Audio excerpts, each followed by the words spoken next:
안녕하십니까. 우파닷컴 최인식입니다. 오늘 또 사회디자인연구소 김대호 소장님 모시고 경세방담 나누도록 하겠습니다. 네, 안녕하세요. 안녕하세요. 저 김대호입니다. 네. 사회디자인연구소장입니다.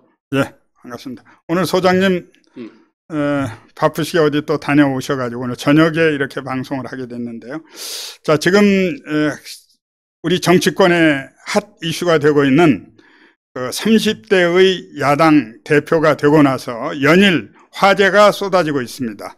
그 화제 중에 가장 중심에 지금 핫한 화제는 정치인 시험론입니다. 정치인 시험론에 대해서 소장님 어떻게 생각하십니까? 저는 이 코미디 하는 것 같아요. 네, 그래요. 코미디입니까? 아니, 한국의 정당이 너무나 기형적이다 보니까요. 예. 이제는 이 기형을 어떻게 고쳐야 되는지에 대해 가지고 고치는 방향이 있지 않습니까? 근데 그 방향 자체도 이제 완전히 이제 그냥 착오를 일으키고 있는 것 같거든요. 아니, 무슨 얘기냐면은 시험은요, 기본적으로 출제자와 채점자가 결국은 칼자루를 기르는 거지 않습니까? 예, 그렇죠. 자, 그런데 정당 민주주의라고 하는 거는요, 그렇습니다. 저기 그 아래에 있지 않습니까? 그 어떤 시도당이다 아니면은 그 밑에 있는 조그마한 어떤 이 지역위원회라든지 당협이라든지 이런 데서 사람들이 이제 다 직접 보고 말입니다. 판단하는 거거든요. 그렇죠. 면접을 해도요, 거기서 면접을 갖다 하는 거고요. 그 밑에 하부 단위에서. 그러니까 뭐냐면은 지금 대한민국의 정당은 1인 독재거나 아니면 과두 지배 체제지 않습니까? 이게. 근데 이거를 갖다가 고치려고 하지 않고 말입니다.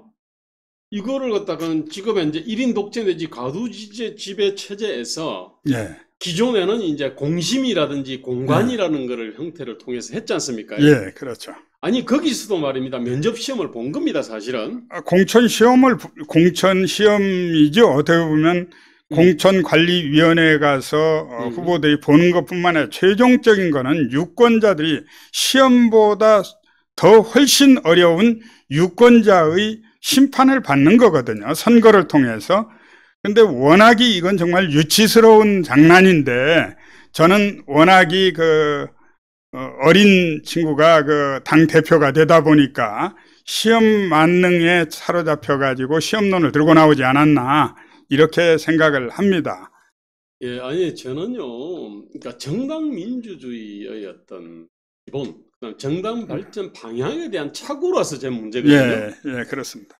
아니 뭐냐면은 기존에도 이제 공심이라든지 공관위가 있었습니다. 그게 시험보다 더한 절차를 거치는 거죠. 여기도 보면 뭐 전과 기록을 받고요, 그 다음에 논리력을 받고 질의응답을 했지 않습니까? 그렇죠.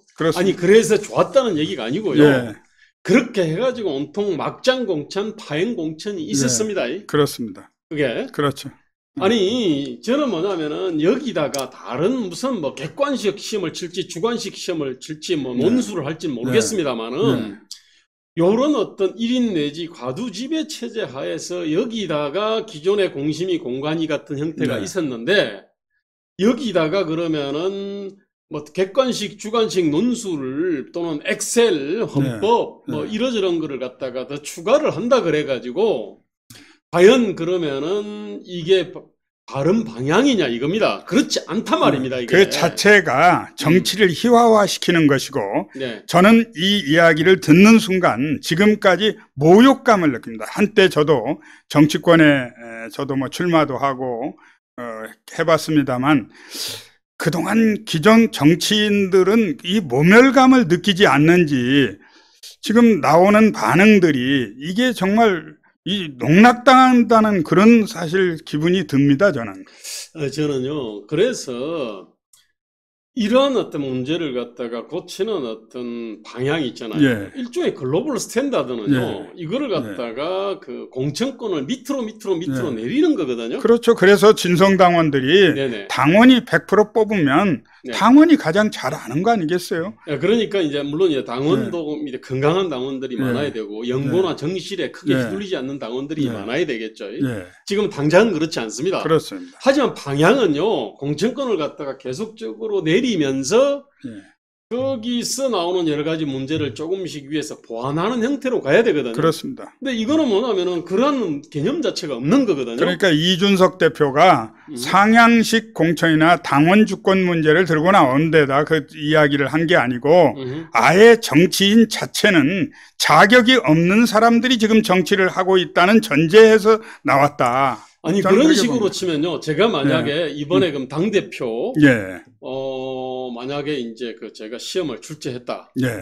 그러면은요. 당연히 저는 어떤 대한민국의 어떤 불평등 양극화, 일자리 저출산 뭐 이러저러한 그 문제들 있지 않습니까? 그 문제들 관련해서 당신의 생각이 뭐냐를 물을 겁니다. 자, 그러면은요. 지금 정치 10년 동안 정치 예능꾼 역할을 하면서 말싸움, 순발력 있는 말싸움 있지 않습니까? 그렇죠. 이런 재주만 있는 이준석 같은 사람을 제가 아마 충분히 떨어뜨려 버립니다. 그렇습니다. 지금 아니, 근데 저는 저도 그렇게 생각을 해요. 만약에 당에 시험이 있고 정치가 시험이 있었다면 어떻게 야당의 대표를 이준석 같은 사람이 될 수 있었겠는가? 저는 그것도 의문이 들고요. 제가 오늘 하도 좀 문제가 논란들이 많이 되고 있어서 제가 오늘 돈 1,000원 들여서 거금 1,000원 들여서 조선닷컴에 들어가 가지고 제가 이준석에 대한 그 왜 이 사람이 시험 발상이 나왔을까, 정치인 시험이라는 이야기를 왜 들고 나온 건가를 알아보려고 제가 한번 자 이걸 참고로 좀 소장님 보고 하십시다. 자, 이준석 이 대표가 보니까 85년생. 근데 보니까 국민의힘 당 대표라고 한 거니까 최근에 이제 바로 당 대표가 되고 이 양력을 손질을 한 것 같아요. 보니까 직업에는 정치인이라고 했고 정당인이라고 했군요. 괄호치고. 그리고 또 직업에 기업인이라고 돼 있어요. 저는 이준석 씨가 기업을 했다는 이야기는 오늘 처음 알았습니다. 근데 무슨 기업을 했는지는 차차 알아보기로 하고요. 이준석 씨가 보니까 학교를 졸업한 학력 5개 양력이 있고요.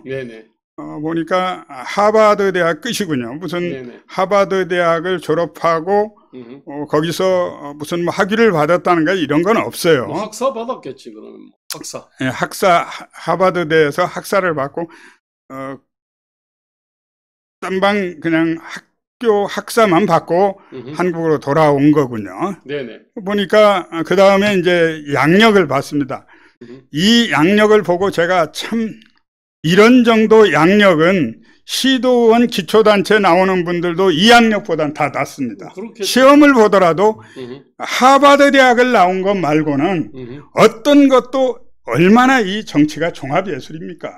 정말 국민의 마음을 사야 되고 지역 주민의 정말 이 피나는 노력들을 해서 정치를 준비하는 사람들이거든요. 이런 사람들에게 시험을 보겠다고 해서 자, 이 사람이 어느 정도 제가 봤을 때는 이 사람 제가 공천한다면 이 사람 공천 어떤 거에도 시의원에도 공천은 안 할 것 같아요. 자, 이런 정도 양력인데 보니까 기업을 했다고 했는데 기업을 보니까 클래스 스튜디오인데 이게 무슨 공부방이라는 거 아닙니까? 클래스 스튜디오면 원래 이거 클래스는 이거 불어지 않아요. 클래스 아마 클래스 클래스에서는 클래스라고 클래스. 그런데 이게 공부방이라는 것 같아요. 그런데 당 대표를 하는데 이 사람이 무슨 기업인인지를 좀 알아봐야 될 것 같아요. 나는.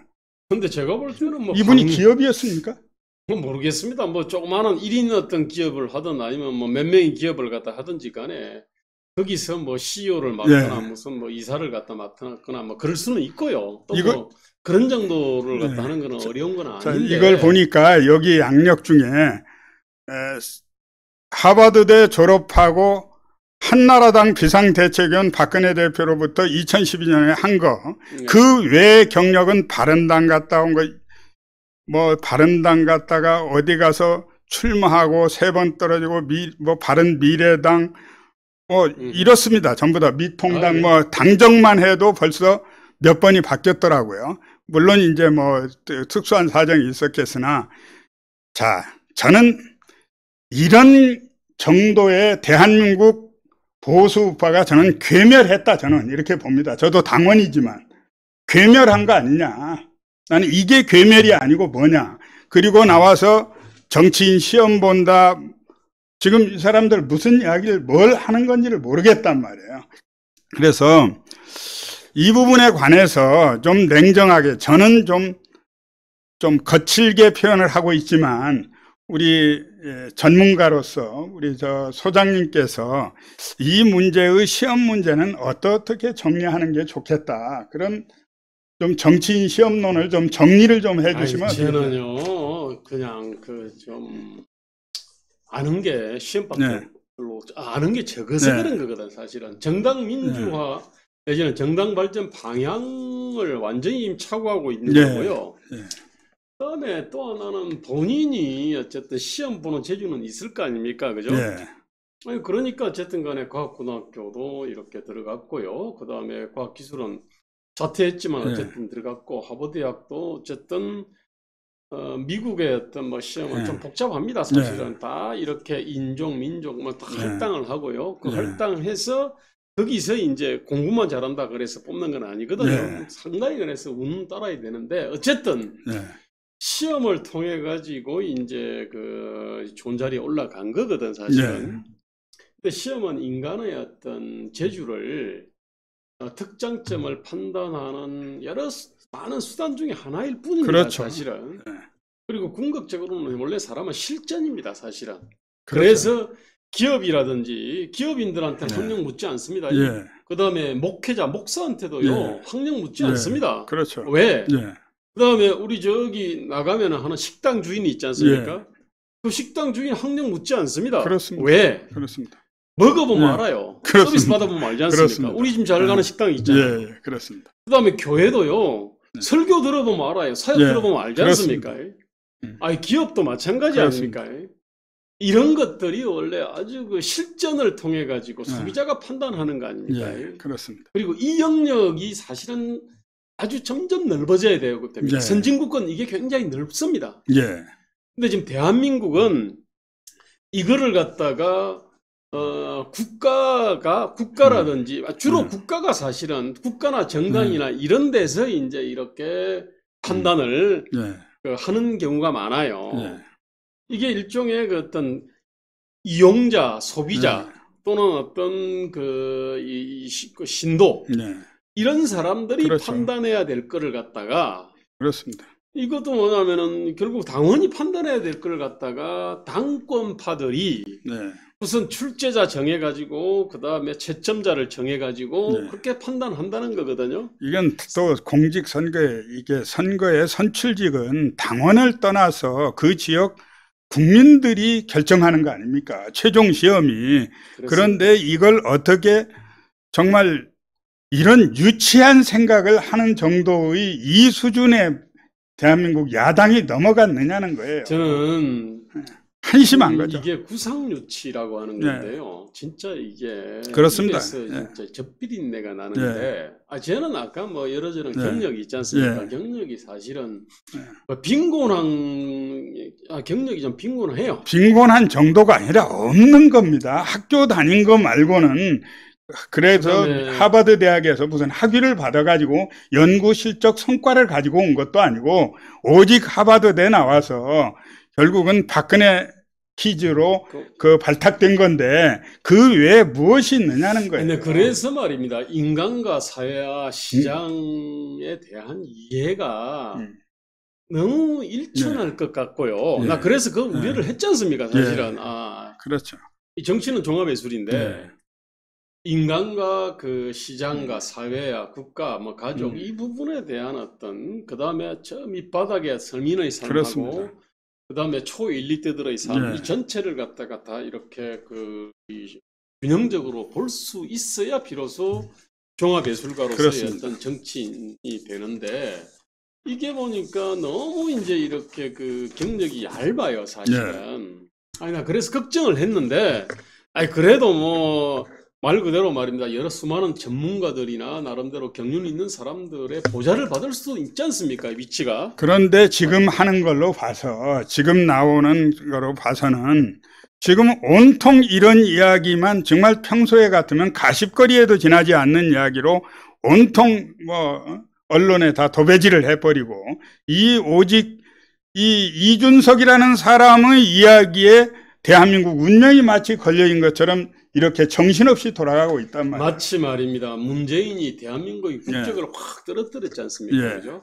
그 문재인이 하는 그럼 그 수준에 지금 맞춰가는 건가요? 근데 지금 이준석은 이른바 이제 제1야당이죠. 그리고 수권이 유력화되는 어떤 야당의 어떤 간판이기 때문에 당격을 엄청나게 사실은 보수의 격 내지는 당격을 엄청나게 떨어뜨리고 있죠. 그렇습니다. 그러니까 저는 이거 제가 볼 때는 이걸로 코미디 만들면 참 좋을 것 같아요. 요즘에 이제 뭐 하도 정치가 코미디보다 더 재밌어가지고 코미디가 안 된다 그러던데 저는 만약에 그 코미디아 봉숭아 학당 같은 거를 말입니다.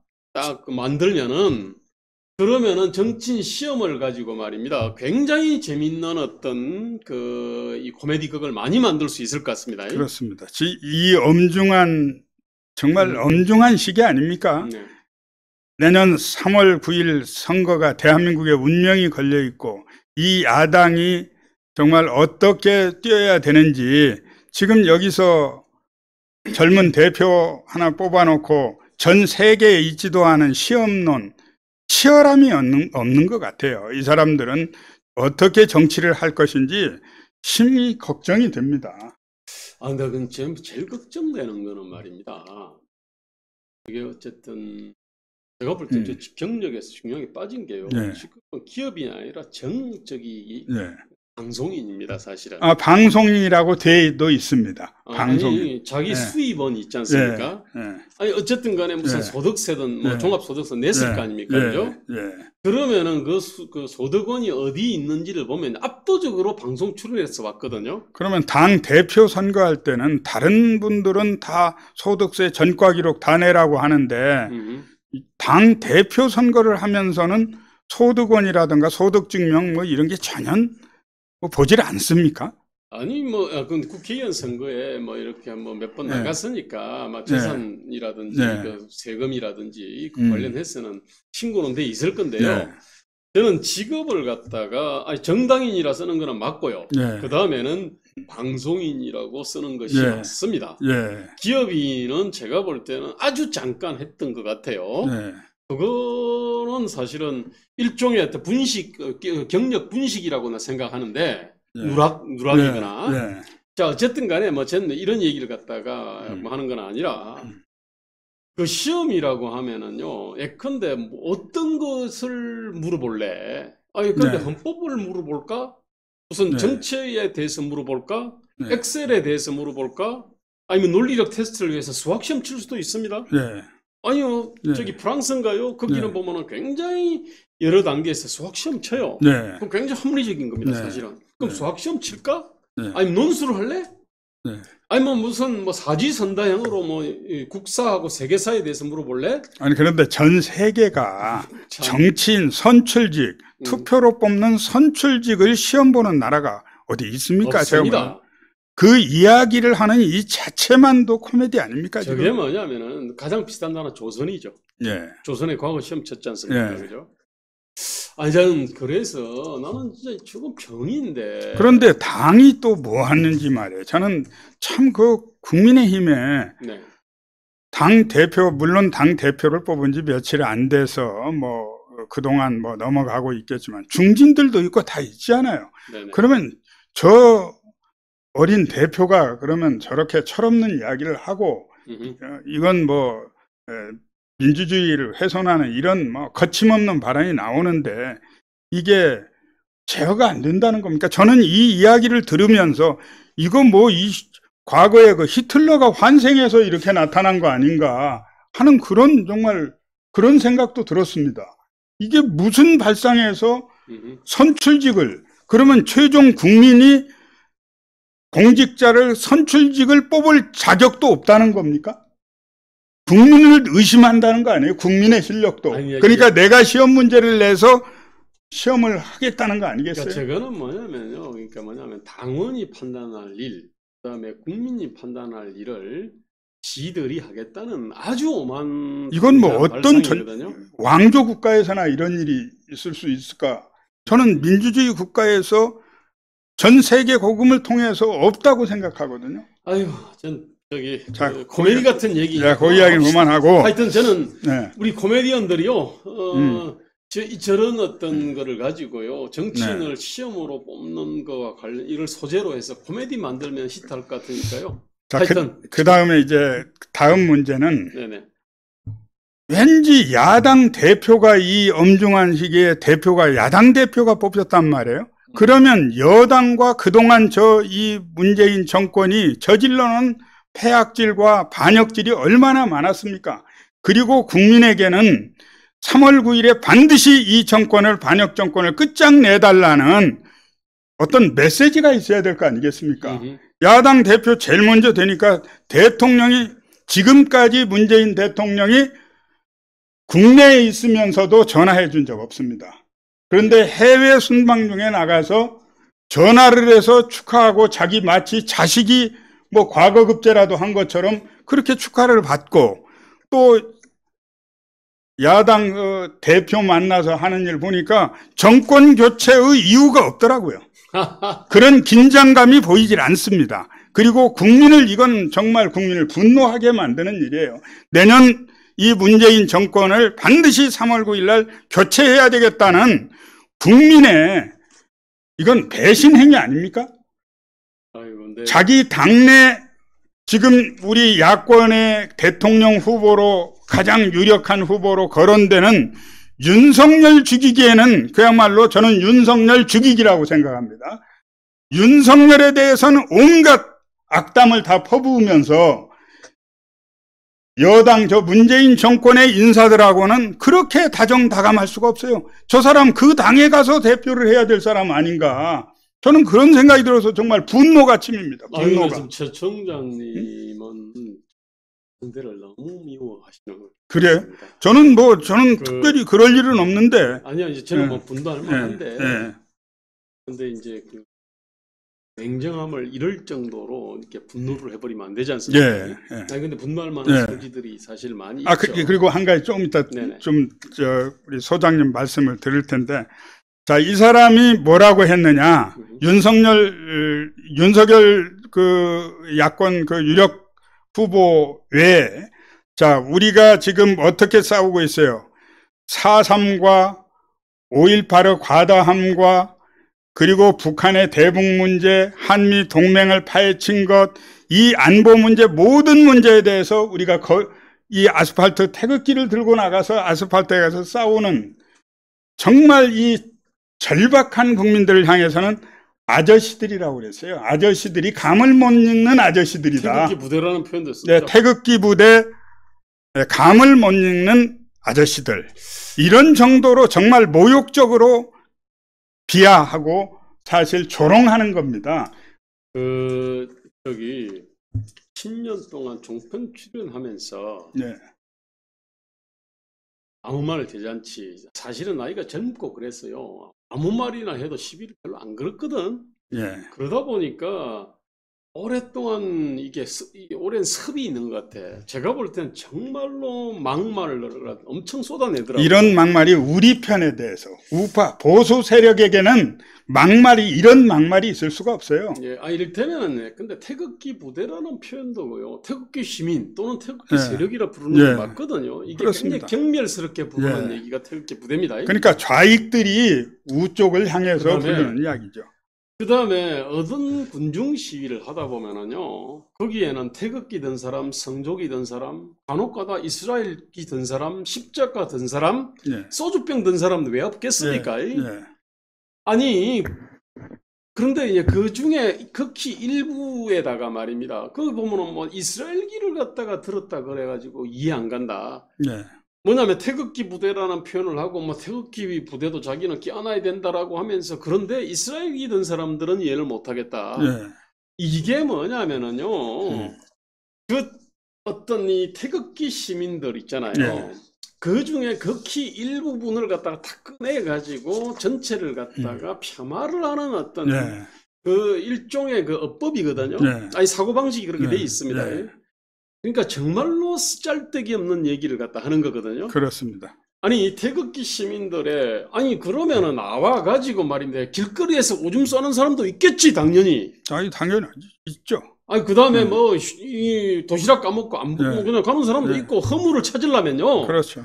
얼마든지 찾을 수 있습니다. 모든 집회들은 다 그렇습니다. 예. 촛불 시위, 촛불 집회 때를 보면요, 그 정말 흉측했습니다. 그 네. 그렇습니다. 박근혜 대통령의 목을 갖다가 잘라가지고 피가 절절 그렇습니다. 흐르고 그 다음에 이재용을 갖다가 감방에 집어넣고 네. 하여튼 정말로 어떤 그 정말 흉측한 어떤 짓거리 많이 했거든요. 그렇어요. 근데 그 얘기를 안 한단 말입니다. 근데 이게 지금 사고방식이 바로 그런 겁니다.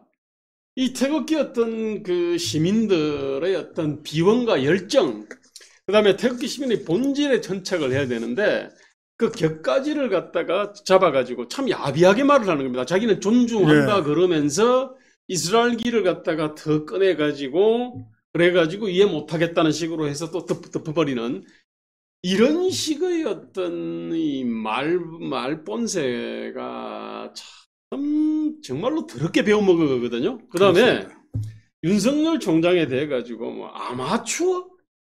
정말. 그 다음에 정말, 당에 들어오면은 뭐 전문가의 어떤 이 저기 조언을 뭐 도움을 받는다?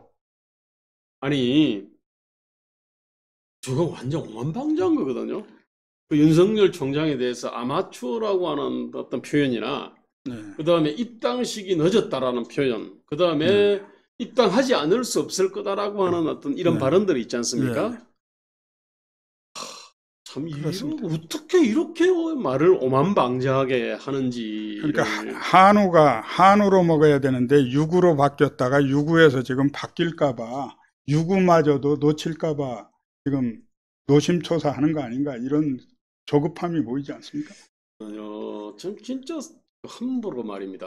네. 저는 이준석에 대해서도 무슨 부상유치라는 표현을 쓰기 싫어했는데 정말로 저런 표현들을 보면은 정말로 이 젖비린내 난다는 표현을 하지 않을 수가 없어요. 근데 원래는 이런 표현 하면 안 됩니다. 그렇습니다. 그것처럼 말입니다. 아마추어라는 표현도 함부로 하는 게 아니에요. 그렇습니다. 이걸 갖다가 완전히 어떤 정권 교체에서 굉장히 중요한 역할을 갖다가 할 사람을 그렇게 폄하하는 게 아닙니다, 사실은. 그리고 지금 이준석 대표는 공공연히 이야기했어요. 뭐 1%도 내가 1%나 나오는지 모르겠는데 하태경 의원을 대통령 나와야 된다고 했고 유승민을 대통령 만들겠다고 했습니다. 그러나 보수 우파 진영에서 보수 세력들은 하태경, 유승민 하면 혐오 세력입니다.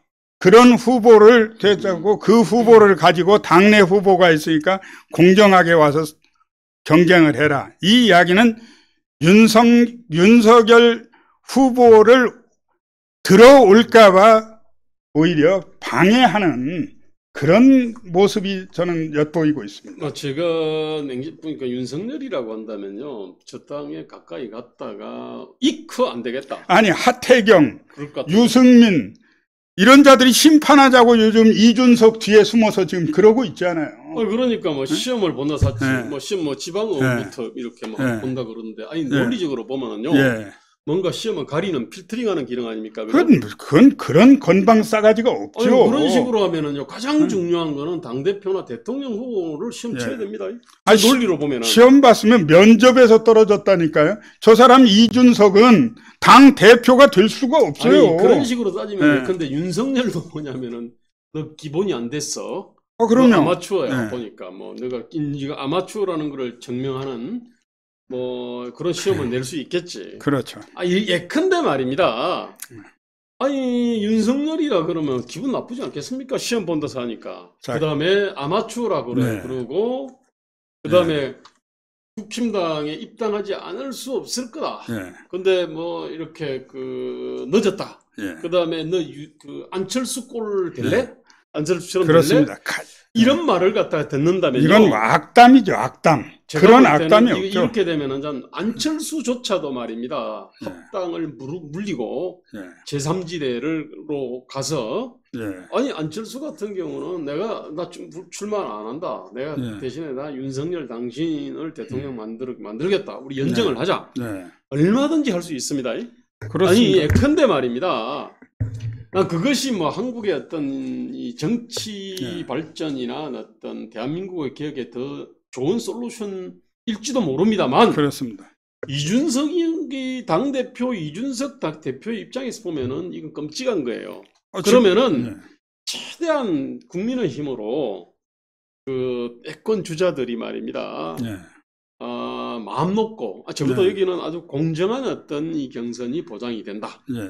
이게 들여놓고서 뒤통수에다가 그냥 계속적으로 칼 꽂고 주먹질하는 이런 짓거리는 안 할 것 같다는 느낌을 줘야 되거든요. 그렇죠. 그런데 이준석은 완전히 지금 정반대로 가고 있거든요. 지금 하는 건 우리 뭐 누구도 다 아는 거 아니에요. 지금 당내에는 지지받는 몇 프로 뭐 2% 나오는 후보도 사실 없는 거 아니에요. 그렇습니다. 자, 홍준표 후보도 밖에 있습니다. 지금 안철수도 밖에 있고. 네, 다 안철수도 밖에 있고 다 있습니다. 그 안에서 오직 플랫폼론을 지금 이야기하고 있는데 그 플랫폼론도 플랫폼으로서 상대들이 타줘야 그게 플랫폼 역할이 있는 것이지. 그렇죠. 지금 온 국민들은 이준석의 문제가 아니에요. 대한민국 지금 내년 이 문재인 정권을 정권 교체를 실패하면 어떻게 되겠습니까? 그런데 이준석 대표 하는 걸로 봐선 정권 교체에 대한 관심은 없어요.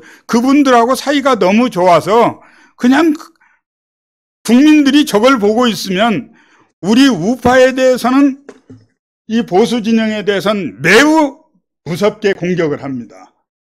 아저씨들이 감을 몰라서 감을 모르는 아저씨들이에요. 그리고 우리 아스팔트에서 싸우는 국민들이 얼마나 처절하게 싸워왔습니까? 지금까지.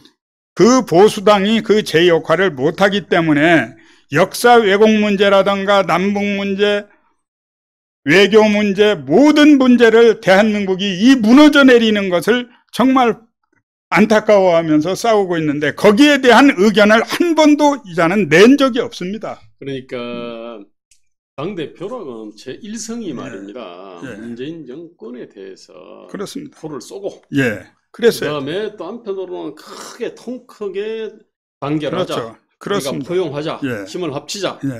원래 이제 그런 메시지. 그래 하태경, 유승민, 하태경을 데리고 나와서 지금 요즘 꿈틀거리고 있잖아요. 이 사람들은 보니까 유력 야권 후보인 이 윤석열 후보의 디스하는 역할도 전에는 못했습니다. 디스도. 그런데 최근에 이제 이준석 당대표를 당권을 잡고 나니까 뒤에서 이제 디스를 하기 시작하더라고요. 물론 먹힐지도 모르지만 단 1%도 지지도도 없는 사람들이에요. 아니 어떻게 하태경, 유승민이가 대권 후보라고 그러면 이거 정권 교체가 되겠습니까? 한번 우리 소장님 한번 평가를 한번 해주셔. 이것도 참 이건 좀 코미디를 계속 하고 있거든요. 이게 너무나 이게 그 상식에서 벗어난 행동을 갖다 하고 있는데 사실 이준석 대표에 대해 가지고 제일 걱정했던 게 아니 통일 단결 연대 연합을 향해서 이렇게 쭉 이 보수자유우파들을 갖다 끌어나가야 되는데 그거하고 역행할까 싶어서 걱정을 했지 않습니까? 그렇습니다. 근데 아니나 다를까 지금 제가 볼 때는 저거는 정권 교체를 위해서 범보수 자유우파 애국 세력들의 단결보다는 분열을 향해서 지금 쭉 가고 있거든요. 그러니까 보수 우파 진영에 대해서는 세상 모르는 아저씨들이고 밖에 나가서 싸우는 아스팔트 태극기를 들은 시민들에 대해서는 우파에 대해서는 위로나 감사의 표현을 한 번도 한 적이 없습니다. 그렇죠. 그러면서 이게 아주 잘못되고 싸가지가 없다는 거예요. 그다음에 안철수에 대해서는 공사 구분을 못하는 사람 등등 5만 가지 막말을 했는데 그 막말에 대해 가지고 유감 표시도 안 했습니다. 예. 그다음에 윤석열에 대해서 끊임없이 지금 현재 디스를 하고 있거든요. 예, 그렇습니다. 모욕을 주고 폄하를 예. 하고 있거든요. 예. 뭡니까? 윤석열 그렇게 하고 안철수 그렇게 예. 하고 예. 그다음에 태극기 시민들에 대해서 그렇게 그냥 이걸 갖다가 폄하를 하거나 예. 모욕하고 예. 그다음 박근혜 대통령에 대해 가지고도 그렇죠. 지금 참 듣기가 거북한 얘기들을 정말 계속해서 어저께 정말 싸가지 아니라 정말 호로자식 대회에 나가야 할 이야기를 했죠. 뭐라고 그랬느냐. 내가 당 대표가, 조선일보에 나온 겁니다. 내가 당 대표가 된 걸 그 감방 안에서 들으셨을까? 이걸로 박근혜 대표는 즐거워 만족을 해야 된다. 나를 잘 뽑은 것으로. 이런 싸가지 없고 후리아덜로머 발언이 어디 있습니까? 이게 말이 될 말입니까 이게? 감옥에 있는 분한테. 그리고 탄핵은 정당했다고 말을 하고. 그다음에 면회를 할 계획도 없다. 그다음에 사면을 요청할 계획도 없다. 예. 그러면서 지가 뭐 아주 한번 지가 뭐 잘하는 모습을 갖다가 네. 보여가지고 박근혜가 이렇게 네. 그 참 재뽑기 잘했다는 생각이 들고 나를 잘 뽑은 것이 당신이 한 것 중에는 제일 잘한 거다. 이 이야기를 한 거 아니에요. 근데 지금 현재 하는 행보들을 보면요 땅을 치고 후회할 것 예. 같습니다. 저런 아마 쓰레기를 예. 어떻게 내가 쟤를 비대위원으로 이렇게 뽑았나? 오히려 지금 이미 박근혜가 저 소식 들으면요 아마 참 그거를 참 진짜 자, 정말로 웃기는 놈을 갖다가 뽑았구나라고 생각할 것 같아요. 그렇죠. 지금 탄핵에 관해서도 그렇습니다. 우리가 그때 당시에는 80%가 넘는 그 다수, 절대 다수가 이거 대통령이 해야 되겠다. 이런 생각을 했었습니다. 그게 사실인데, 그러나 탄핵을 하고 나서 저 악마 같은 문재인 정권을 맞이하고 나서는 탄핵을 했던 분들도 후회하고 계시더라고요. 다 정치인들 보니까. 거의 다 제가 만난 분들은 후회를 하고 계시더라고요. 그래서 오늘 이 시점에서 탄핵은 어떠냐 하면 그때는 옳았는데 지금은 탄핵은 잘못됐다 이렇게 말을 하고 있거든요. 네. 그런데 이 친구가 얼마나 자신감에 넘쳐서 지금은 이게 완전 건방이진 거죠. 적어도 보수당의 대표로서 나온 사람이 그 본방 거기 가가지고 그것도 대구에 가가지고 탄핵은 정당했다 이렇게 말했는데 그 소리를 듣고도 그 자리에서 그냥 내보낸 저 대구는 또 뭐 하는 거냐. 난 정말 한심하기 짝이 없어요. 한심하기. 네? 참 탄핵 관련해서도요. 일단은 전에도 말씀드렸지만 네. 책임윤리의 관점에서 봤을 때 뭐 좋은 의도가 있었을 수 있었겠지. 네. 그런데 결과를 보면요. 정말로 문재인 그렇죠. 정권의 폭정 그렇습니다. 을 갖다가 이렇게 초래했죠. 뿐만 아니라 그에 대한 어떤 보수자의 우파가 완전히 사분오열 지리멸멸 이렇게 되니까 제대로 견제를 못해요. 그러다 보니까 폭정이 더 심합니다. 그 다음에 탄핵의 어떤 핵심적인 근거가 됐던 거 있지 않습니까? 네. 그 핵심이 뭐냐면은 이영렬 그때 서울중앙지검장이 발표한 이게 그 박근혜, 안종범, 최순실이 공동정범이라고 했거든. 공동정범이라고. 근데 그거 K스포츠 미르재단 얘기입니다. 근데 그렇습니다. 그게 박근혜하고는 상관이 없다는 게 밝혀졌고. 그렇습니다. 그다음에 네. 태블릿 PC 같은 경우도 최순실이 쓰지도 않았고 쓸 줄도 모른다라는 그게 이게 완전 조작된 것이라는 게 다 밝혀졌습니다. 지금. 자, 그때는요 잘 몰라서 그랬다 네. 칩시다. 네. 그러니까 80%가 네. 그 퇴진을 요구하거나 탄핵을 네. 탄핵이 돼도 그랬는데 네.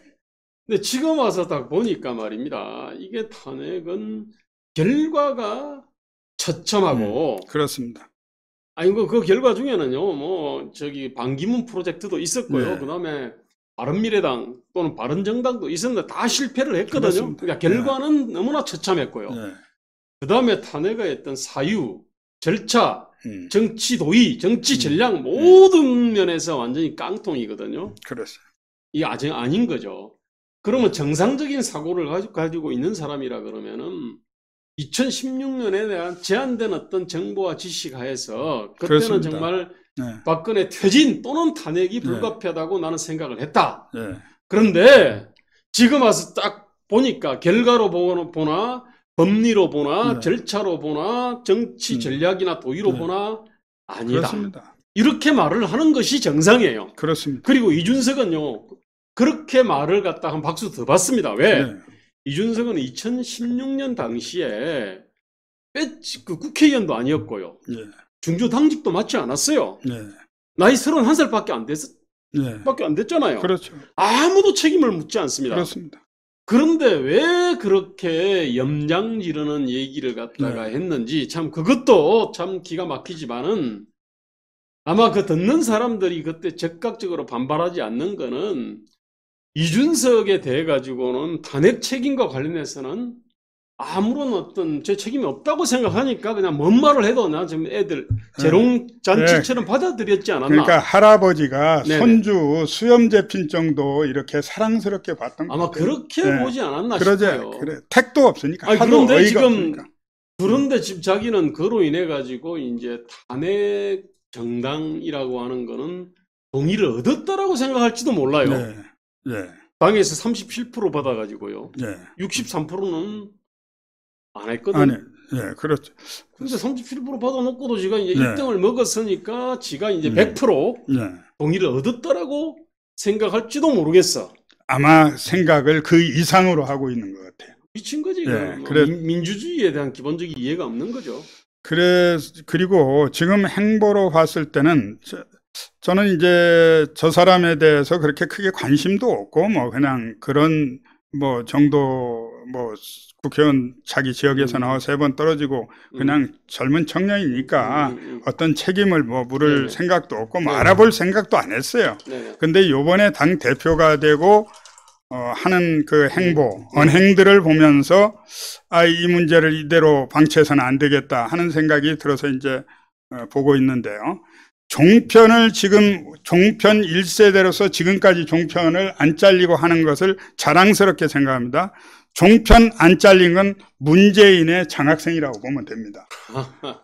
왜냐하면 종편의 1세대에 나왔던 사람들 거의 다 잘렸습니다. 우파는 다 잘렸고 중도 내지는 좌파 사람들만 논객들만 남아있어요. 네네. 우파들은 다 잘렸습니다. 대한민국 세력은 대한민국을 대변해온 사람은 다 잘렸기 때문에 요즘 종편에 나가도 제대로 대한민국 편을 들지 못합니다. 그런데 그것을 저 사람은 자랑하고 있는 거예요. 저 사람 딱 이념적 스탠스가 어디쯤 있느냐.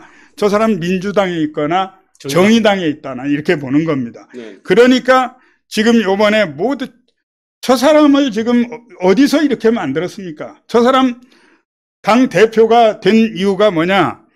예비 경선 컷오프 되고 나서 본선에 영향을 주지 않기 위해서 득표율을 밝히지 않기로 했는데 이 작전 세력들이 예비 경선 결과 득표율을 모두 공개하면서 대세몰이 여론몰이로 해가지고 결국은 선동에 의해서 사실 넘어간 거거든요. 당 내에서는 그렇게 넘어가지는 않았는데 거의 당 내에서 지금 이게 영향을 결정적으로 맥힌 거거든요. 이런 결정으로 됐다고 저는 봅니다. 네네. 다수의 우리 보수 진영에서는 그렇게 보고 있는데 지금 이 사람은 그 후에 어떻게 보고 있느냐. 이 큰 위험성이 문재인보다 더 위험한 게 지금은 이준석입니다. 지금 저는 그렇게 봅니다. 왜? 저 사람의 역사관, 자 제주 4.3 사태를 지금 그 문제로 논란이 되고 있는 것이 국민의힘에 문제가 있는 것처럼 가서 사과했습니다. 그리고 지금 제주 4.3 사건, 여순 반란 사건 이런 문제들이 다 어떻게 된 겁니까? 여순 반란 사건도 제주 4.3 폭동을 막으러 가는 과정에서 반란이 일어난 거란 말이에요. 그래서 그것을 거기서 희생된 사람을 민주화 운동으로 지금 하겠다는 거 아닙니까? 그런데도 이런 데에 대해서 4.3 사건에 관해서 아무런 자기 의사를 당하고도 상의도 안 해보고 지 혼자 돌아다니면서 아무 말이나 막 짓거리고 다니는 거예요. 이래서 이게 보통 걱정이 아닙니다. 아니 뭐 저런 식으로 이제 하면은 뭐 오래 못 갑니다. 어쨌든 이 36세 기존에 이게 다 이 네. 50대, 60대 어떤 다선 의원들이나 중진들이 못 나서 사실은 그리 된 측면이 분명히 있습니다, 예, 이게. 예.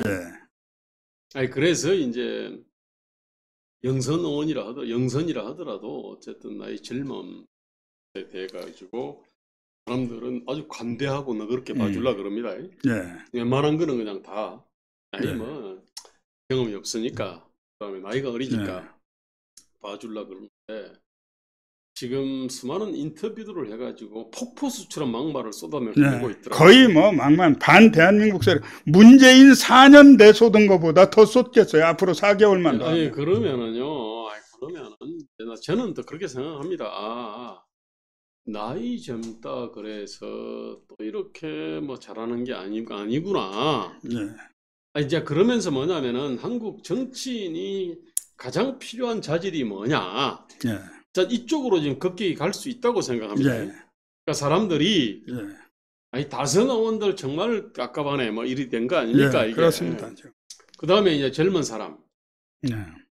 뭐 하다 보면은 뭐 이제 이리저리 그냥 막 헤매다 보면은 나중에는 뭐 성별을 갖다가 하든지 아니면은 뭐 직업을 갖다가 예. 혹시 뭐 기업인으로 또는 교수로 관료로 예. 뭐 이리저리 해봤는데 이것도 아니 그 다음에 젊은 사람으로 해봤는데 아니야. 이리 되면은요. 이게 지금 뭐냐면은 이준석이 기여할 수 있는 확실한 거는 뭐냐면요. 그동안 이제 50대 초반이나 40대 중에서 젊은 거 하나 가지고 갑축되는 애들이 꽤 있었습니다. 예, 그랬었죠. 지금도 여러 명이 그건 있습니다. 뭐 매번 있어 왔죠. 자, 이제 그러면 이준석을 계기로 해가지고 젊다 그래가지고 별거 없구나. 그러니까 이렇게 될 수는 있습니다. 지금 우리 당내 국민의힘의 당직자들이나 당내 정치 지망생들 중에 이준석만큼 이력이 돼가지고는 지방의원 출마하는 사람도 이준석보다 다 낫습니다. 맞습니다. 예. 차고 넘치는 겁니다. 자기한테 기회가 박근혜 퀴즈로 아빠 찬스로 해서 박근혜 퀴즈가 된 것, 하버드대 나온 거 외에 뭐가 있습니까? 성취한 게 뭐 있어요? 동네에서 만두가게 해서 성공한 적이 없잖아요. 그런 사람이라면 당에 얼마든지 차고 넘치는 거예요. 건방을 떨지 말아야 되는 겁니다. 자기가 마치 이 투표를 해서 당 대표가 됐다? 당 대표 저는 내다바이 당했다고 생각합니다. 내다바이 당했다. 너무 좀 화를 내지. 저는 그러니까 당에 있는 네네. 우리 젊은 일꾼들이 얼마든지 있습니다. 이 사람들에게 얼마나 허탈하겠나. 이준석보다 나은 훌륭한 젊은이들이 얼마든지 있습니다. 맞습니다. 저 30대 중에서도 진짜 훌륭한 애들 많이 알아요. 그리고 싸가지도 있고 네네. 저렇게 건방진 젊은이를 나 본 적이 없어요. 정당판에서. 그다음에 저는 건방의 문제보다는요. 철학과 가치, 역사관, 그다음에 세계관, 이런 부분들이 너무 좀 이렇게 후져요. 그러니까 공부를 너무 안 했고요. 고민을 너무 안 했어요. 그렇게 아니 콘텐츠가 없는 애입니다, 제가. 없습니다. 아니 나는 더 이제 문제는요. 윤석열 총장에 대해 가지고 아니 뭐 그렇게 열심히 뭐 이렇게 공부하냐. 윤석열이 열심히 지금 이제 이 공부를 하고 있지 않습니까? 그 공부에 대해 가지고 비아냥거렸어요. 그러니까 뭐냐면은 대통령 후보가 되거나 대통령 되면은 그냥 뭐 천하의 인재들이 다 오는데 아니 난 참 이런 발상을 보면서 아니 애 새끼가 어떻게 저렇게 후진 발상을 당하나. 그러니까요. 아니 그러면 문재인은 아니 당연히 어떤 천하 인재를 다 모을 수 있었습니다. 역대 모든 대통령들이 다 그랬고 그 다음에 역대 어떤 제1야당의 후보들이 또 다 마찬가지였어요. 아니 그랬는데 결과가 뭐냐 이거야. 그러니까 아니 저는요. 아니 저는 제 문제가 뭐냐면은 YS 발생하고 비슷합니다. 그러니까 머리는 빌릴 수 있으나 건강은 빌릴 수 없다 해서 열심히 한 거. 그러니까 아니 그래 가지고 YS가 엉뚱한 짓거리 한 게 엄청 많아요. 그렇습니다. 뭐 외환위기뿐만 아니라 말입니다. 그다음에 조선 총독부 건물 뭐 폭파시키고 그다음에 뭐 어떤 민족보다도 어떤 동맹보다 민족이 소중하니 이딴 소리를 갖다가 뭐 하고 그랬습니다. 하여튼 이게 저는요 머리를 빌릴 수 없는 겁니다. 빌릴 수 있는 머리는 따로 있고요. 그렇습니다. 진짜 중요한 거 국가 경영의 어떤 이 비전과 전략의 큰 틀은 갖고 있어야 됩니다. 근데 이게 간단치가 않아요. 그렇죠. 윤석열은 그래서 공부를 하고 말을 악치고 말입니다. 그러고 있는데 아니 진짜 아니 윤석열 전 총장이 아무려면 이준석이한테 훈수받아야 될 정도가 대한민국 사법고시를 패스했고 검사를 28년 했고 검찰총장을 했고 특수부의 그 수사의 전문가인데 그다음에 9년 9번을 떨어졌지 않습니까? 떨어지면서 또 이렇게 아픔도 있거든요. 그리고 이준석이한테 훈수를 받아야 하냐 말이에요. 이런 건방이 어디 있냐는 거예요. 그러니까 말입니다. 그러니까 저는 윤 총장이야 뭐 웃고 넘기겠지만은 문제는 저 오만이거든요. 자기는 뭐냐면은 뭐 머릿속에 비어 있어도 얼마든지 마음만 먹으면 전문가를 갖다가 다 이렇게 동원할 수 있다라고 생각하는 거야. 저는 이 친구가 그냥 상계동에서 뭘 하든 코인 트레이딩을 하든 코인 프로그램을 가동해서 돈을 벌든 코인을 장사를 잘해가지고 대한민국 코인에서 젊은 사람 다 거지가 깡통이 됐는데 자기는 하버드대 나온 컴퓨터과를 나왔기 때문에 코인 장사 잘해서 대한민국 1%에 들어가는 꿈은 좋다 이거예요. 그러면 야당 대표는 하지 말아야 될 거 아니냐 이 말이에요. 아니 저는요 꿈은 크게 가져야 된다고 대표할 수도 있는데 문제는요 오랫동안에 대한민국의 대한민국과 그 다음에 보수 정당의 발전을 위해서 오랫동안 고민해왔던 사람들의 지식과 지혜 그 다음에 어떤 경험이나 경륜 그거를 존중해야 되거든요. 그렇습니다. 그런데 겸허해야 됩니다. 그런데 아저씨들이 세상 가는 줄 모르는 우리 김 소장님이나 우리는 아저씨들입니다. 태극기 들고 국가 안보를 위해서 한미 동맹을 위해서 문재인 정권이 파토내고 있는 대한민국을 무너뜨리고 있는 이것과 싸우는 사람들은 이준석이 눈에 봤을 때는 아저씨들인 겁니다. 그리고 아마추어로 보여요. 아마추어들이에요, 우리는. 하긴 저기는 36살에 당대표였는데 이쪽은 영선 의원이고 저 역시 영선이니까. 아이고 근데 참 난 진짜 이준석에 대해서 얘기하는 것 자체가 참 얘기하기 싫죠. 저도 그냥 얘기하기 싫습니다. 그러나 수준이 좀 돼야지. 우리 야당의 대표이잖아요. 대표이다 보니까 이제 이 얘기를 하게 되는 것이죠. 아이고 하는 짓거리 보면은 지금 보수를 깨고 국힘당 지금 제가 볼 때 깨고 그러니까 있는데. 지금 뭐냐면 보수 괴멸의 마지막 끝판왕이 이준석이가 된 것 같아요. 보수 괴멸이 아니고요. 완전히 기회주의적인 보수들 내지는 무기력한 보수를 괴멸시키는 거고요. 새롭고 아주 이 혼이 바로 서 있는. 지금 문재인 씨가 해외 순방 중에 그 축하 전화를 해서 자기 아들보다도 나이가 어린 언제 역대 국내에 있어도 야당 대표에 만나자고 해도 한번 만났습니까?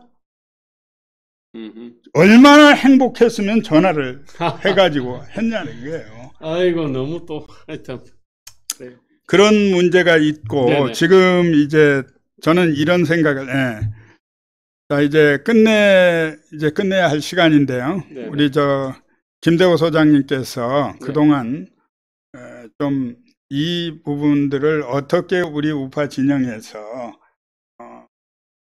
어떻게 해서든 이 정권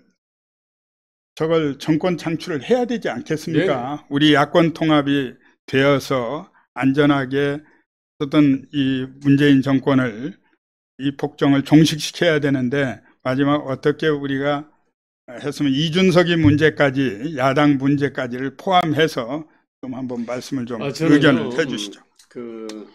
모든 사건 사물은 보기 나름인데 항상 빛과 그늘이 있습니다. 네, 그렇죠.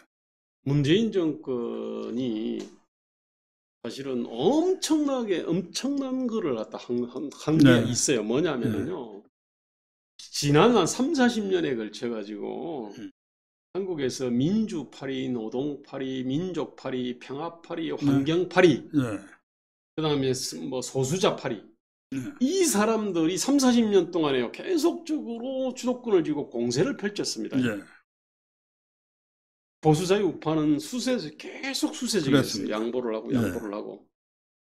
그런데 문재인이요, 이자들이 전부 문재인 정권 안에서 다 스크럼을 짰거든요. 그리고 나서 스크럼을 짜고서 절벽을 향해서 고속 질주를 갖다 한 겁니다. 원래는 이 민주파리, 노동파리, 평화파리, 민족파리를 갖다가 공안 탄압을 하고 뭐 오만 탄압을 해도 이거를 잡을 수가 없었어요. 그런데 문재인 정권이 전부 다 똘똘똘똘 스크럼 짜고 똘똘 말아가지고 그냥 역사의 뒤안길로 완전히 다이빙을 갖다가 한 건데, 이거 대단한 일을 한 겁니다. 마찬가지로 이준석은 대한민국의 자유보수 우파 애국 세력의 수준을 적나라하게 드러냈습니다. 이게 결국은 저 문제 많은 이준석을 제압하지 못한 거는 다른 경쟁자들이 허약해서 그렇습니다. 예컨대 안철수가 만약에 당에 일찍 들어왔으면 안 했겠죠. 혹시 원희룡이 당대표로 선회를 해도 그래요. 오세훈이 만약에 당대표 나와도 이준석한테 기회가 없거든요. 그렇습니다. 근데 어쨌든 간에 상대적인 거니까 사람이 없었던 거고, 요 사람 없게 만드는 데는 근원적으로 보면은 황교안 이 쓰레기가 공천 과정에서 수많은 사람들을 갖다가 황교안뿐만 아니라 김형호, 거기다 황교안, 김형호, 용이나 호랑이가 될 수 있는 사람들을 다 쳐내버렸지 않습니까? 그래서 쉽게 쳐먹으려고 하다가 이게 보면은 근원적으로 황교안, 김형호가 싼 거대한 똥이에요, 사실. 자, 그 과정에서 이제 4.7 재보선으로 인해 가지고 오세훈이 옆으로 빠지고 뭐 등등등 일이 이제 된 거니까 결국은 보수자의 우파 애국 세력의 어떤 수준을 바닥을 딱 보여준 거거든요. 그렇습니다. 이게 그렇습니다. 하여튼 그리고 우리가 흔히 들어보면 사실은 뭐 오랫동안 좀 젊은 사람이 하면 좋지 않겠어라고 생각했는데, 그런데 저런 젊은 사람을 원한 건 아니죠. 그렇죠. 뭐냐면은 정치에서 정말로 중요한 거는 성도 아니고요. 그 다음에 출신도 아니고 그렇습니다. 나이도 아닙니다. 그리고 세대도 아니에요. 학벌은 더더욱 아닙니다. 저는 뭐냐면 정치에서 정말로 중요한 거는 소명하고요. 그렇습니다. 정세 비전입니다. 사실은. 그렇습니다. 그 다음에 이제 뭐 이러저런 용기, 강단 뭐 이런 것도 필요하죠. 대중 친화력. 그렇습니다.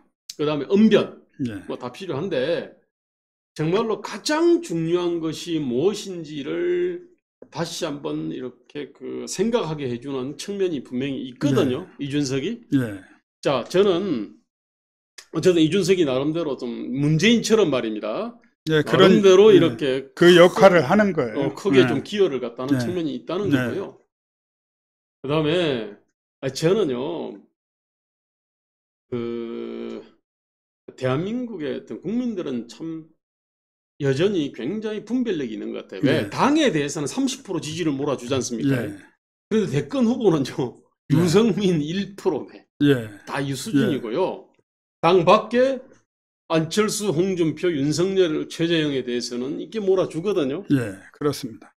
자, 그만큼 당에 대해서는요, 이게 뭐라 그럴까, 사람들이 분별을 하는 거예요. 다 알죠. 당의 안에 있는 그 후보들, 하태경, 이준석이가 거론한 사람만 말하는 겁니다. 하태경, 유승민 1%나 나옵니까? 1%나? 국민들은 다 알고 있습니다. 그래서 이제 국민들이 제1야당이다라고 해가지고요. 이게 한 15년, 20년 전이라면 아마 당에 대한 무조건적 신뢰를 했을 거예요. 지금은 그렇지 않습니다. 당의 실체, 본질, 능력을 땡치락 깨뚫어 보고 있어요. 그러니까 뭐 그냥 자기 어떤 진영에 대한 자기의 어떤 이 정치적 성향에 대한 고백입니다. 나는 그냥 국힘당이 좋아. 그런데 진짜 중요한 대통령에 대해서 물어봤을 때는 거기는 찍을 놈 없다, 이렇게 되는 거예요. 저는 지금 윤석열 후보가 어떻습니까? 내가 윤석열 후보라 하더라도 내가 지금 당에 들어가야 할 이유가 없습니다, 지금. 없지. 그리고 들어가면. 그리고 저런데 지금 그러면 예선을 해서 빨리 끝내가지고 5% 이내에 들어가는 사람은 정리를 하고, 그래야지 윤석열 후보를 오라고 해가지고 그반에 1%도 안 나오는 연습하는 그야말로 아마추어들한테 거기서 같이 똑같이 경선을 하라? 그 다음에 아니 경선 룰 자체도 말입니다. 지금 정한 게 아니거든요. 그렇습니다. 경선 룰로 얼마든지 장난칠 수 있고요. 그렇습니다. 그 다음에 시험 제도로 또 얘기를 갖다 하면요. 더더욱 그렇지 않습니까? 그렇습니다. 아니 또 그리고 저 동네가 원래 컷오프로 악명이 높지 않습니까? 그렇습니다. 그리고 또 무슨 잔꾀를 내가지고 무슨 잔재주를 부리려고 지금 계속해서, 아니 당 대표가 됐으면 자기 당을 좀 추스리고 당내의 중진들이나 당원들하고 먼저 어떻게 일을 끌고 갈 건지를 해야 돼. 이 사람은 오직 당 대표가 되자마자 완전 언론에 나발통이 터졌어요. 완전 언론 상대로. 그리고 윤석열 그 후보를 향해서 공격하게 들은 거예요. 윤석열 후보가 저런 공격을 받은 적이 없어요, 지금까지. 문재인 정권 하에서도 이렇게 공격을 당하지 않았거든요. 그런데 이준석 대표가 되면서 거대한 이 윤석열 죽이기 프로그램이 지금 가동되는 듯한 그런 느낌을 저는 받아요. 아이고, 그러니까요. 그 어쨌든 윤석열이 들어가고 싶은 마음이 조금 뭐 있었을 수도 있는데 그 마음을 싹 털어나게 하는 측면이. 아니 그러니까 들어가지. 아니, 때가 되면 때가 되면 들어갈 거 아닙니까? 아니 그 들어오기 좋게 들어오기 좋게 사실은 뭐라 그럴까 좀 뭐 호감을 느끼도록 만들어야 되는데 반감과 불안감을 느끼도록 하고 있다는 얘기거든요. 그러니까 병 주고 약 주고 병 주고 약 주고 하는 거예요. 저거는요. 그 당 대표로서는 저건 정말로 치명적인 어떤 그 오류를 범하고 있거든요. 아마 당 내에서 문제를 지금 지켜보고 있지만 아마 이게 오래 갈 것 같지는 않아요. 오래 가서도 안 되고 이런 상황이 오래 지속된다. 어떤 당 대표의 정체성도 모호하죠. 그리고 갖고 있는 철학 보여준 게 없어요. 그러면 마침 정치적 지각 변동이 일어나는 거죠. 그래서 그런 것도 있고, 지금 문재인 정권의 4년의 폭정으로 해서 대한민국이 무너졌다면 이준석 대표의 지금까지 한 처신 지금의 행보로 한다면 보수 진영의 정당이 4개월에 저는 무너질 수 있다, 이렇게 봅니다. 그 국힘당이 무너지는 거지 보수가 무너지는 그러니까 거 아닙니다. 국힘당이 무너지는 것, 저는 4개월에 무너질 수도 있다. 맞습니다. 저는 그렇게 생각을 합니다. 한 3개월 안에 무너질지도 모르죠. 4개월까지, 저는 이제 문재인 정권이 4년이 넘었기 때문에 문재인 정권이 대한민국을 4년 동안 무너뜨린 것보다 이준석 국민의힘 대표가 4개월이면 충분히 이 국민의힘이 무너질 수 있겠다. 나는 그런 불안감을 제가 버릴 수가 없습니다. 지금 불안감을 떨쳐버릴 수가 없어요, 지금. 이런 상황입니다. 그냥 쿨하게 봐야죠. 뭐 자기가 했던 시대적 소명을 다하지 못하면은 그건 뭐 그냥 어떤 사람은 4선 5선으로도 그냥 뭐 영선한테도 떨어지고 그리고 시대적 소명을 다하지 못하면 뭐 정당도 그냥 뭐 공중분해되고 그러는 거예요. 이게 무슨 학예회 하는 거냐 말이에요. 예능 프로그램 진행하는 게 아니잖아요. 그 일천한 그런 자기의 그 경험치를 가지고 그 당의 대선배들이 있고 원로들도 있고 있지 않습니까?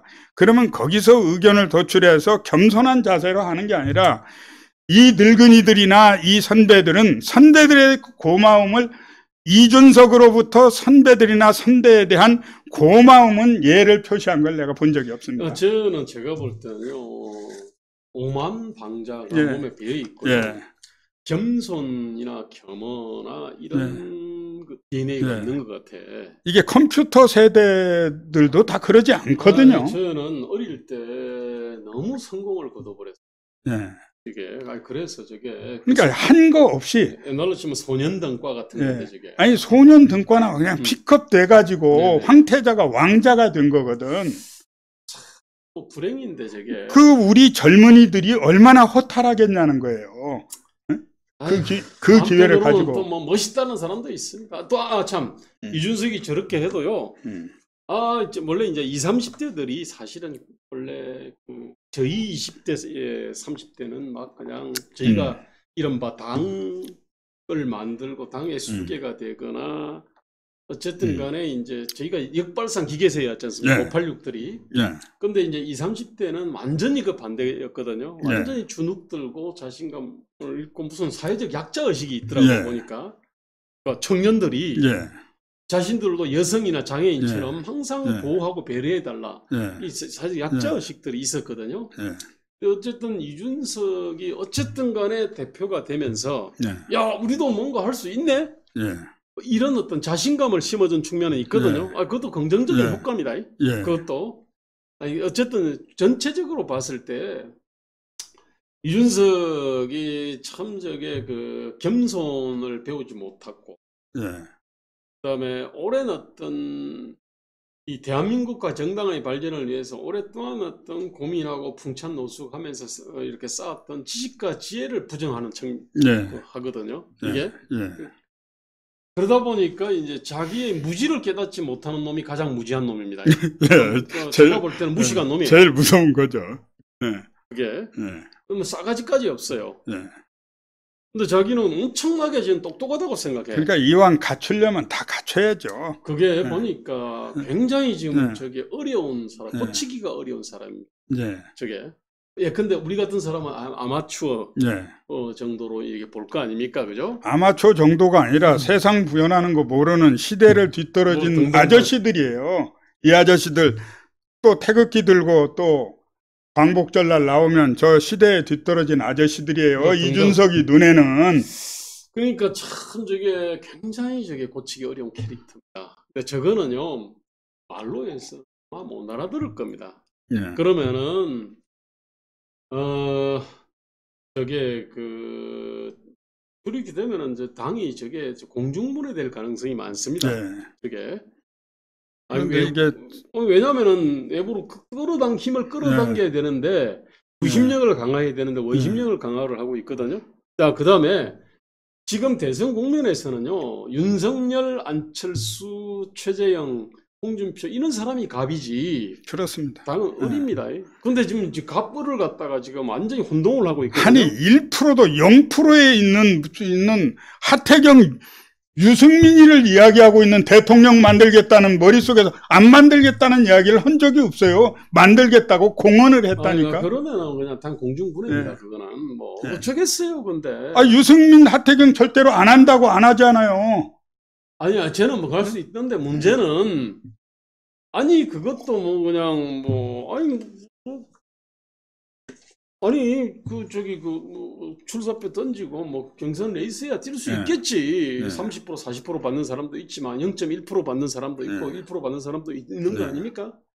근데 문제는요, 30% 20% 15% 10%를 받는 사람들을 갖다가 못 들어오게 하고 그렇습니다. 그 0.1% 1%짜리들 있지 않습니까? 얘들끼리 어떤 도토리 키재기 경쟁판을 벌이려고 자기 의도는 그런 것 같지 모르겠지만 실제로 하는 행동은 지금 그러고 있거든요. 하는 행동으로 봐서는 문재인 정권에요, 공작에 걸려드는 거 아닌가 하는 그런 예감도 듭니다. 이게 공작이 아닐까.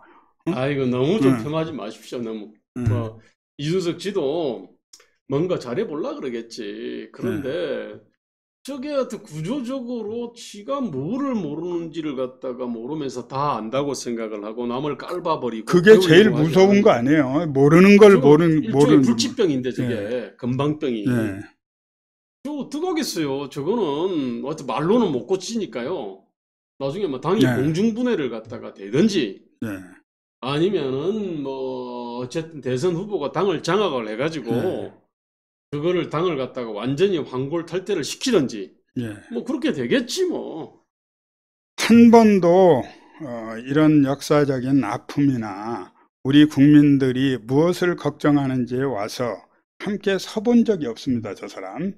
그러면서 지금 하는 걸로 봐서는 역사관은 더 큰 문제가 아닌가. 그렇습니다. 저는 역사관에 관해서 저 사람이 뭐라고 그러냐면, 나는 85년생인데 나는 광주 사건이 왜 이러는지 모른다. 뭐 다 모른다예요. 그러면 모르면 모르는 대로 있어야 되는데 무엇 때문에 다투고 있는 게 있단 말이에요. 지금 갈등들이. 이 갈등에 대해서 한 번도 고민한 바가 없는데 그걸 자기 잣대로 규정 짓는다는 겁니다. 내가 몰라야 될 게 따로 있지. 근데 그걸 자랑이라 그러나 진짜. 아니 그러면서 이제 좀 난처하면 뭔가 보수 쪽에는 난처한 일이다라는 생각이 있는 것 같아요. 근데 그럴 때는 나 85년생이라서 뭐 태어나기 전에 일을 잘 몰라. 이게 그럴 수 있는 게 아니에요. 아니 대한민국의 어떤 건국, 그다음에 6.25. 대부분의 사람들은 그 뒤에 태어난 사람들 아닙니까? 근데 뭐 난 뒤에 태어나서 내가 대한민국 건국 어떻게 되는지 잘 몰라. 6.25 어떻게 되는지, 분단이 어떻게 되는지 잘 몰라라고 하면 말이 돼요? 저 사람한테 6.25 전쟁이 왜 일어났는지 한번 물어보고 싶어요. 우리의 주적은 누구인가? 이준석에게 묻고 싶습니다. 아이고. 우리의 주적은 누굴까요? 이준석은. 6.25 전쟁은 누가 어느 쪽에서 일으켰는가? 이걸 좀 한번 물어보고 싶어요. 확인하고 싶어집니다. 아이고 그만합시다. 자, 어쨌든 아이고, 나 정말로 나 짜증이 납니다. 어쨌든 이준석 얘기를 갖다 하는 게 우리 참 그런데 이준석이 그냥 자연인 청년을 이야기한다면 우리가 할 필요가 없죠. 맞습니다. 야당의 막중한 이 엄중한 시기에 야당의 대표로 한 사람의 언동이기 때문에 이것을 지적하지 않는 것도 어른으로서 이건 어른의 행위가 아니라고 생각하기 때문에 오늘 이 말씀을 좀 우리 소장님을 어렵게 모셔가지고 좀 이분의 험한 이야기를 하게 됐는데 이건 뭐 공인으로서 분명히 좀 지적을 받아야 할 내용이니까 한 것이고요. 오늘은 그러면 이 정도 하고 또 다음에 저 이준석의 야당 대표로서의 좀 행보를 주목해서 또 한번 시간을 갖도록 하겠습니다. 알겠습니다. 감사합니다. 여러분 감사합니다.